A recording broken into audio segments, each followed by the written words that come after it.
Hello and welcome back to the LFC Transfer Room. Today I'm joined by Matt Woosnam from The Athletic. How are you doing today, Matt? Hi mate, how you doing? Yeah, I'm good, thank you. Obviously, Liverpool face Crystal Palace this weekend in the Premier League. Big game for Liverpool, especially in the whole title run, but for Crystal Palace as well. It's a good game to keep up the form that Patrick Vieira has sort of brought in. Obviously, with former Liverpool manager Roy Hodgson leaving, how has Vieira come into this Crystal Palace side and sort of revolutionised, the Palace team? Yeah, I think it's been a massive difference from under Roy Hodgson. Vieira's come in and completely changed things around. I mean, the recruitment in the summer was excellent from Palace. They looked to sign younger players and with who were able to play in a higher intensity, more possession based style of play. And Vieira's implemented that really well. You've got the likes of Mark Gay, Joachim Anderson, Michael Olise, those sorts of players. Obviously, Conor Gallagher has been absolutely outstanding for Palace this season as well. So the recruitment was excellent, and that really helped Vieira to come in and after a slow start to pick things up, and Palace have done really well this season by most accounts. So what are Palace's end goals for the season, after we are halfway through the season now?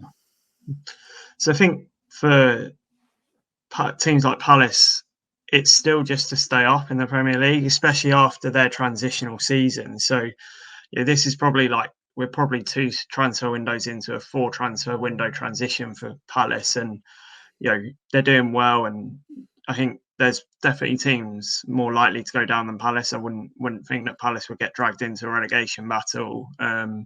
But I think even so, they'll still be looking at just primarily staying in the Premier League, just balance things out for a few seasons more, and then look to sort of progress from there. I think next season will be the season where they look at sort of looking at maybe mid-table finish. But even still, Roy Hodgson did really well for 4 years to keep Palace up and finish sort of around that sort of mid-lower half of the table. And I think that's certainly what they'll want to carry on under Vieira. So it's just to try and finish as high as possible. But I don't think there's any major expectation upon Vieira. I think there's a lot of understanding that this is a transition and that it's a new manager with a new squad, a young squad. And Vieira has spoken about sort of the need for more experience in the team.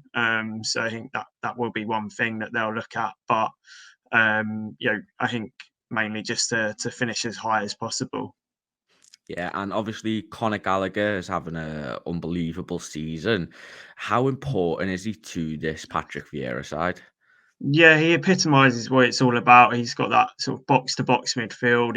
He can go make the tackles in his own box in his own area. Although that is perhaps his weakest part of his game. Not that it's particularly weak, but he can drive forward and drive into the opposition box, carrying the ball forward, creating space for other players, drifting out onto the right to support whoever's on the right, which is probably going to be Jordan Ayew, as Ghana have been knocked out of the African Cup of Nations, or potentially Michael Olise, but I would think it's most likely to be Ayew. But Gallagher just epitomises everything that this team is good at, carrying the ball forward, being so comfortable in possession. He's been absolutely excellent this season and so crucial to Palace, and his form ever so slightly dipped from the extremely high standards. And that's not to say that he was poor by any stretch of imagination, but when James McArthur got injured, that's when he sort of slightly dropped off. So I think he benefits from having a James McArthur alongside him, or Chekiate sort of just behind him. So he's still been absolutely outstanding. But if James McArthur comes back, I think we might even see even more of him. But McArthur won't be available for the Liverpool game. Yeah, obviously as well, last time Liverpool played Palace, it was 3-0, and all three goals come from corners. Is that still an issue for Palace, and can Liverpool exploit that again?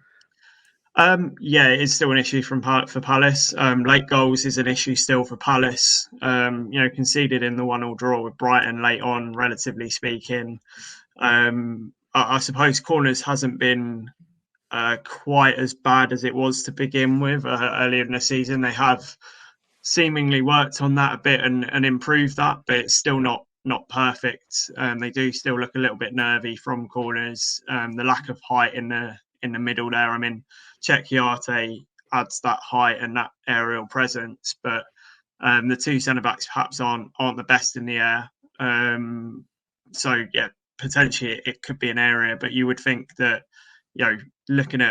they would look again at what happened in that game, and they would make sure that it didn't happen again. I mean, part of it was Liverpool's ability to work a clever routine, blocking off players and running around the side, and then the third goal, obviously with Jairo Riedewald, didn't come out and close down quick enough. So it was a bit of both, really. But I would say that there's a chance that Liverpool would be looking at that to exploit that for sure.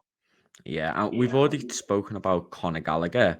What other ways can this Palace side threaten Liverpool? Obviously, we have that very high line that a lot of fans aren't a fan of.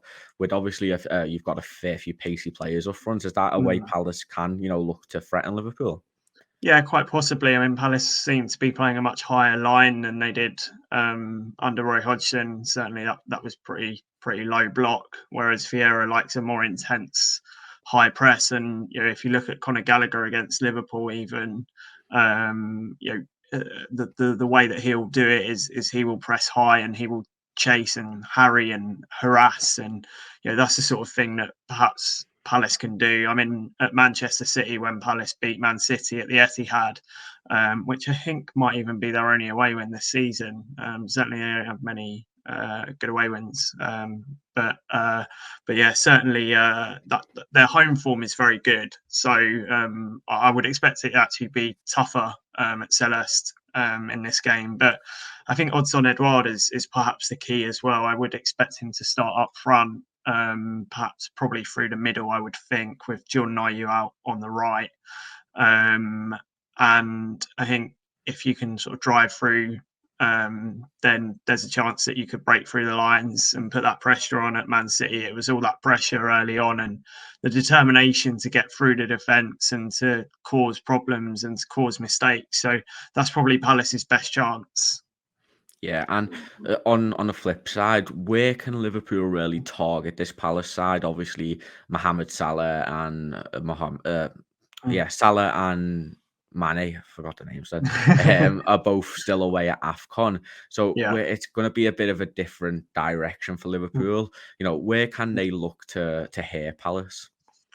I think Palace is still slightly vulnerable down the flanks. Although if Jordan Ayew's back, then he adds a lot defensively down the right, which perhaps is their slightly weaker side. I mean, Tyreek Mitchell's been excellent at left back, but I obviously perhaps also depends who plays on the left side of the front three, which has been Odsonne Edouard at times as well.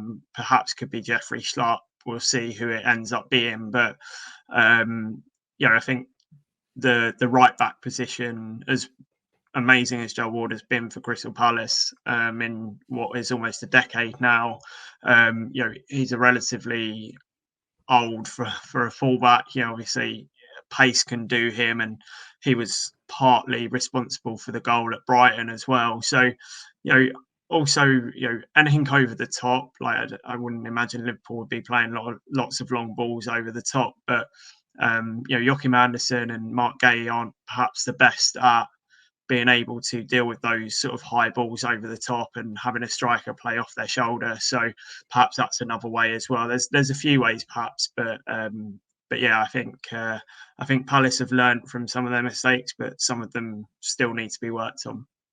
Yeah, and finally, obviously, with it being a Selhurst Park and Liverpool missing a few players, what are your score predictions for the game? Do you think Palace have a fighting chance?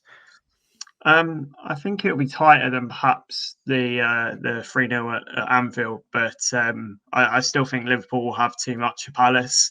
No Wilfried Zaha, which in previous years would have been really difficult, but they've certainly got players now that like Conor Gallagher, for example.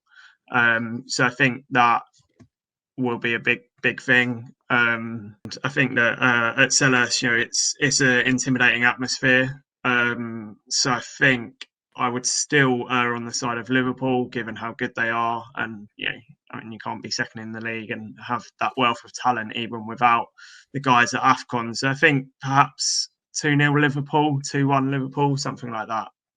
Yeah, perfect. But that's all today. Thank you, Matt, for joining us. Make sure you go and check out all of his pieces on The Athletic. But yeah, so thank you very much for watching.